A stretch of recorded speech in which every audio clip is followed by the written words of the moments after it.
નમસ્કાર કલમયુદ્ધ સમાચારની સાથે હું છું આપની સાથે પાયલ બાંભણિયા। તો જોઈએ આજના મહત્વના સમાચારમાં।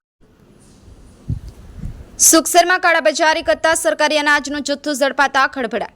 ફતેપુરા તાલુકાના ઇન્ચાર્જ પુરવઠા મામલતદાર ચિરાગ આંબલિયા દ્વારા કાળીબજારી દુકાનમાં તપાસ કરતા ઘઉંના 51 કટા વજન 2550 કિલો ઘઉંનો જથ્થો, 5 કટા ચણા, 8 કટા ચોખાનો જથ્થો સીઝ કરી 52 હથોડ અનાજ ગોડાઉન ઉપર મોકલી આપેલ।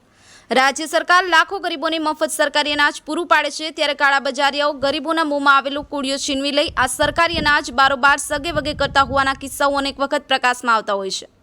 ત્યારે તારીખ 21/6/2024ના રોજ દાહોદ જિલ્લામાં ફતેપુરા તાલુકાના સુખસરમાં મારગાડા રોડ પર નૂતન વિદ્યાલય સુખસરની સામે અગ્રવાલ હરિપ્રસાદ મુરલીધરની અનાજની લે વેચની દુકાન ચલાવે છે, જે દુકાને છકડામાં સરકારી અનાજના કટ્ટા જોતા એક જાગૃત નાગરિકે ફતેપુરા પુરવઠા અધિકારીને જાણ કરતા ફતેપુરા ઇન્ચાર્જ પુરવઠા મામલતદાર ચિરાગ આંબલિયા તપાસમાં આવતા અગ્રવાલ હરિપ્રસાદ મુરલીધરની દુકાનમાં ચણાના 5 કટા વજન 250 કિલોગ્રામ, જેની ઉપર ગુજરાત જાહેર વિતરણ વ્યવસ્થા હેઠળની નિર્દિષ્ટ કાર્ડ ધારકોને ચણા આખા તેવું લેબલ હતું। તેમાં જ આશરે 35 કિલો જેટલો છૂટા ચણા અને શંકાસ્પદ ઘઉંના 51 કટા, જેનું વજન 2550 કિલોગ્રામ, ચોખાના 8 કટા, જેનું વજન 40 કિલોગ્રામ, તેમજ આશરે 1250 કિલોગ્રામ જેટલી છૂટક બાજરી મળી આવેલ।